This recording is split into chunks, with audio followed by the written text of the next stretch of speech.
name is Crystal and welcome to my YouTube channel. How is your Friday afternoon going? Mine hasn't been that bad. I've had a shower this afternoon and I've given Max a bath and his coat is looking lovely.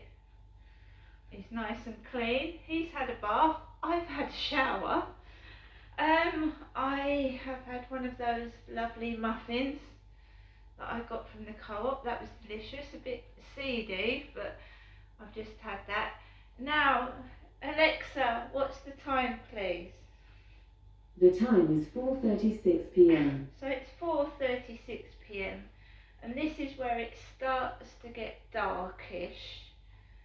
And you know, when you're on your own and you haven't had such a good day and it's been a bit miserable and crap, this is when you can feel quite bad. I find that it usually hits me about 6 p.m. in the evening. Right, it's been a lot better since I've had Max. He does keep me company, and it's when you've got a pet, it's something to look after, and he does sit on my lap and he lies at my bottom of my bed at night and he sleeps by my feet, and he's a tremendous amount of company. The past couple of, I would say since Christmas, things have slightly gone downhill for me. I don't know why. I wanted 2022 to be a great year. I wanted it to be full of positive energy and I wanted to do new things. But someone is hell-bent on upsetting me and making me miserable. I don't know why. They seem to like it when I'm miserable, upset and cross. When I'm trying to do my balloon videos, I get messages telling me I'm boring. The messages are tapering off, sorry. I don't get many messages off Plenty of Fish now, to be honest. I don't really want them, and they seem to occur at night when I'm trying to go to bed, about 11:30. And that was when I was called boring last night. So I got up to go to the toilet. My phone kept rattling when it vibrates on silent. And that's when I was told I was boring. And they just want to chat. And they don't want anything else. They don't want to meet up. They just want to chat bollocks. I'm sorry, I'm just telling the truth. They just want to chat bollocks. And I'm not in the mood for that. I actually want... I'm 53 now. In September, I'll be 54. And this has been going on for the past 6 years. Yap, yap, yap about bollocks. And nobody, is interested in meeting up, going out for a coffee. Coronavirus is now finished. It has, in my opinion, finished. You can now meet people. The taxi driver wasn't wearing a mask. I didn't wear a mask. So yeah, I took a taxi up to my mum's this morning, but I was in a bad mood. And it's not good to go visit someone when you're in a bad mood and you're feeling miserable. It was a taxi driver's attitude. A white taxi parks outside the flats and he didn't even speak. He didn't say good morning, hello. So I got in the taxi. And he looked like my neighbour upstairs with a scar on his face, but he was foreign. Because the man upstairs is short, dumpy, with black hair, and he's really rugged looking.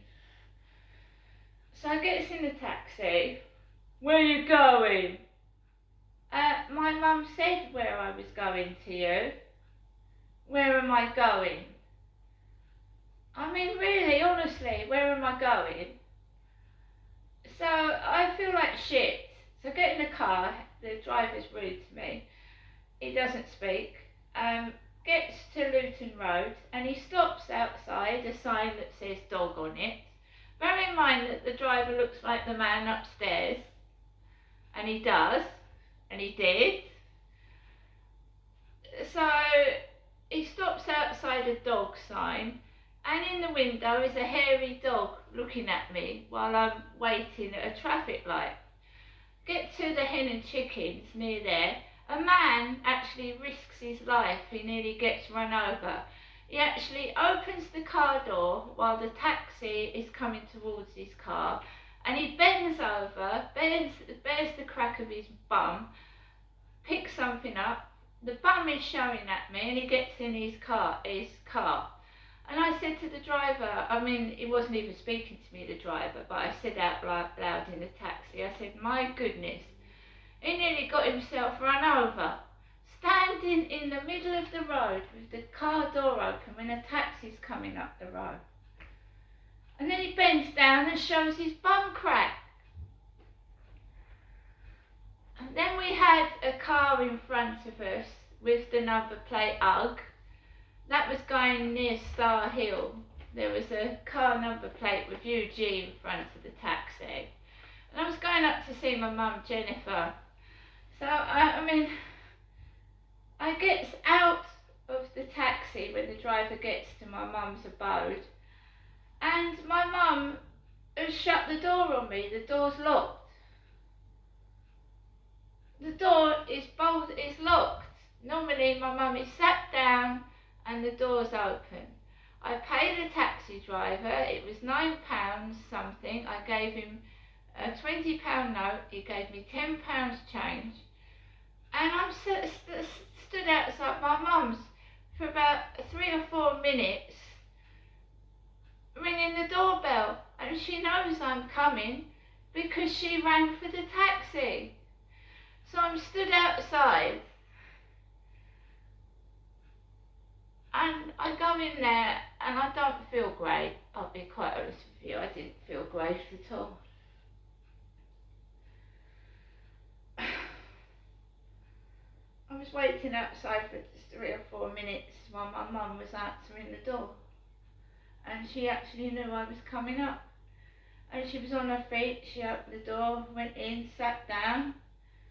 And I just felt like she wanted me to leave. As soon as I got there, she started yawning. I was talking to my mum and she went, "Ah!" Then she talked for 3 minutes more and she went, "Ah!" She was behaving like my dad used to do. When I write in the diary, that's how my dad used to behave. He used to pretend he was vomiting.